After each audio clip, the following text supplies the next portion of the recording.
setelah itu tertangani, tiba-tiba ada bullshit yang lain. Bullshit itu bukan bohong ya Pak, penimbul situasi, mengacau lagi. Setelah penyusup yang berniat mencuri tadi tertangani, maka ada kejadian yang lain.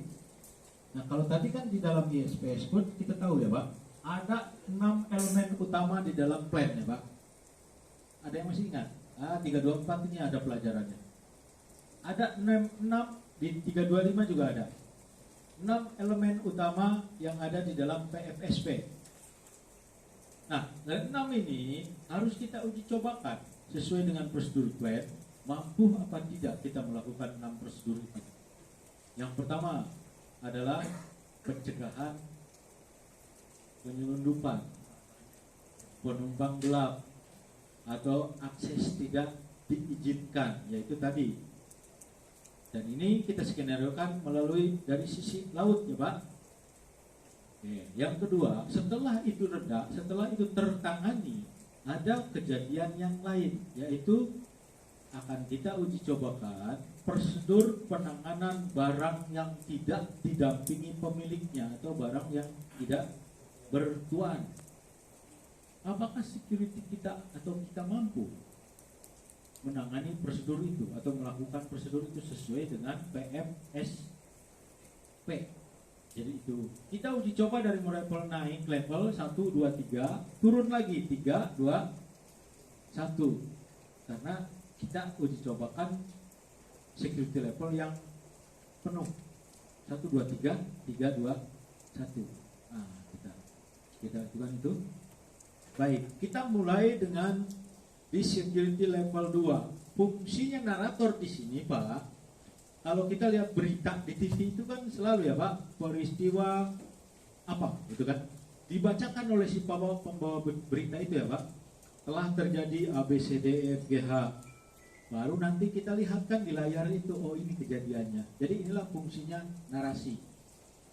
Narator akan membacakan bahwa kondisi fasilitas pelabuhan awal ketika sebelum kita ada kejadian perubahan tingkat keamanan. Kondisinya adalah seperti skenario atau kalau istilah ISPS Code itu Pak, injek ya Pak. Injek atau skenario nomor 1 ini digambarkan oleh sang narator tadi.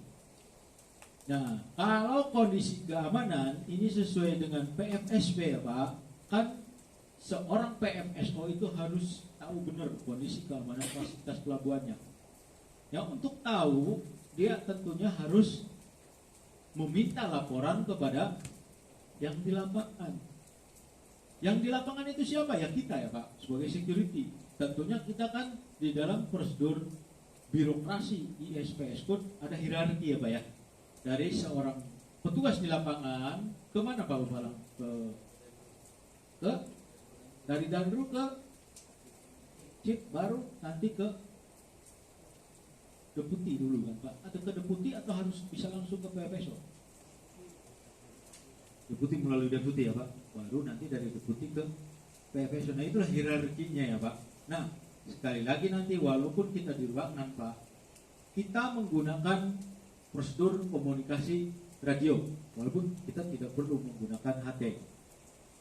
Tapi tata cara komunikasinya adalah tata cara komunikasi menggunakan HT. Nah ini adalah gambaran kondisi security level 1. Yang kedua kita lihat PFSO meminta laporan kondisi keamanan keseluruhan kepada deputi. Berarti dari atas ke bawah ya Pak ya. Kan dia minta, beliau itu minta. Maka hierarki di sini berlaku dari PMSO ke deputi, dari deputi ke Cip ya Pak. Dari Cip ke Danru, dari Danru baru meminta ke yang ada di lapangan. Nah, untuk berapa pos, berapa titik, berapa posisi Pak Cip dan Pak Danru, monggo Pak sesuaikan dengan yang real di lapangan ya Pak. Kita berapa pos, berapa titik atau berapa posisi area komplainya yang menjadi titik security kita Pak, sesuaikan. Misalnya kan kita ada pos berapa nih Pak? Yang ISPS-nya saja ya Pak? 2 pos depan sama pos tengah. Nah itu sesuaikan. Berarti dua-dua titik itu harus melapor ke Bapak ya Pak, sesuai dengan hierarki. Kalau di skenario dipersingkat, tapi di lapangan di realnya nanti ketika kita main lengkapkan ya Pak. Kalau ini kan berapa titik nih Pak kalau skenario ini? Pos dan pos utama yang sesuai berarti apa ya? CCTV. Nah, yang di JT itu pos mana Pak? Depan atau belakang katanya? Pos depan, JT depan Pak. Iya. Nah terus untuk CCTV control room ini Pak, yang bertugas di security atau bukan? Berarti fungsinya memang fungsi sebagai keamanan itu ya Pak, fungsi CCTV itu. Baik. Lanjut Mbak Nila, kita sebelum cobakan ya Pak komunikasinya. Kita uji coba dulu ke internal dulu Pak Polisian, Pak. Itu tadi Pak, kemudian tentunya setelah seorang PMSO menerima data tentang kondisi keamanannya dari lapangan, dia harus lapor juga kan Pak. PMSO kan di sini bukan pimpinan tertinggi di fasilitas pelabuhan itu ya Pak, ada atasannya lagi. Maka PMSO juga harus melaporkan kondisi saat itu kepada atasannya dia. Yaitu kalau di skenario ini General Manager ya Pak Herman, atau Deputy General Manager. Nah itu harus dilaporkan. Dan juga Pak PFSO harus melapor juga keluar kepada instansi di luar kita, yang dalam hal ini adalah PSO ya Pak. Sebenarnya nantinya ketemunya di PSC, cuman hierarkinya sebelum PFSO ini komunikasi dengan PSC harus melalui PSO. Itulah birokrasinya Pak, hierarkinya ya Pak. Kemudian nanti setelah ini clear dalam kondisi aman, ada skenario atau narasi berikutnya, yaitu narasi yang nomor 11. Nah, ini akan ada mulai terbit di sini bullshit ya Pak, yaitu penimbul situasi atau pengganggu keamanan atau pengacau. Apa yang terjadi? Kita lihat Pak. Petugas monitor CCTV room melihat di layar monitor bahwa telah terpantau 3 orang tak dikenal mengendap-endap berada di tepi dermaga. Berarti sudah kita bayangkan ini sudah lolos ya Pak. Ya mungkin petugas CCTV-nya ketika orang itu turun dari perahu naik ke dermaga, mungkin CCTV sedang petugasnya sedang misalnya skenario kan ke toilet ya Pak. Tiba-tiba kembali dari toilet, dia melihat ini. Maka prosesnya adalah sebagai berikut. Petugas tersebut melapor kepada Danru ya Pak. Betul Pak? Hierarkinya seperti itu. Saya petugas CCTV ini Pak. Berarti pertama kali saya harus lapor adalah kepada Danru.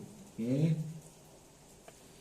Terjadi juga komunikasi seperti itu dari Danru, dia harus memastikan kepada security yang ada di lapangan, yaitu security dermaga, apa betul apa yang dilaporkan petugas CCTV tadi itu terjadi di dermaga, benar ada apa 3 orang tadi. Nah, kemudian terjadi juga hierarki komunikasi seperti yang sudah sesuai standar kita dari deputi kepada PFSO, kemudian PFSO juga harus melapor kepada Deputy General Manager dan harus melapor kepada PSO. Dan juga harus ada perintah pada deputi. Selain melapor, dia juga harus memerintahkan kepada bawahannya, yaitu deputinya. Oke, kita lanjut.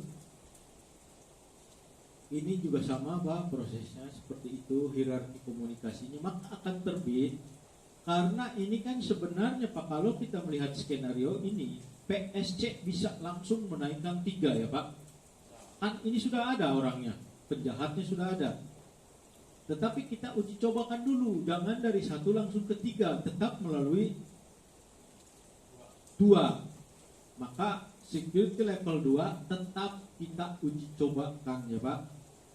Sebenarnya kalau melihat skenario ini, seorang PSC boleh langsung kepada skenario security level 3, tetapi skenario ini kita menggunakan dulu security level 2. Maka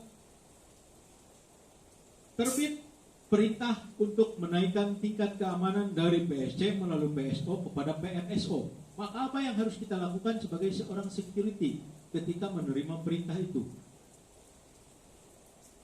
Sesuai dengan prosedur yang tertulis di dalam plan, maka lakukan seperti ini.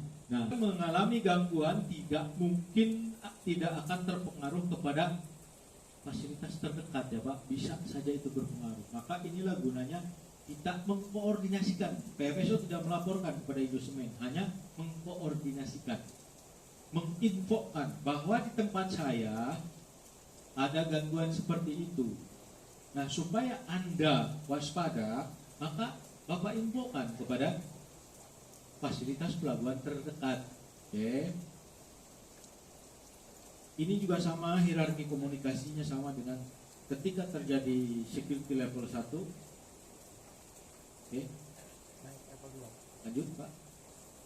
Sampai dengan nanti terbit lagi narator. Narator membacakan narasinya.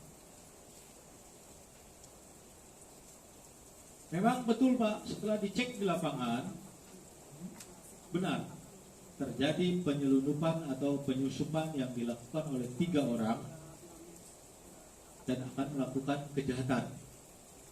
Bisa saja itu kejahatannya sifatnya kriminal ya Pak, bisa saja memang terorisme. Nah, ini nanti yang akan berwenang menginterogasi itu adalah pihak kepolisian ya Pak.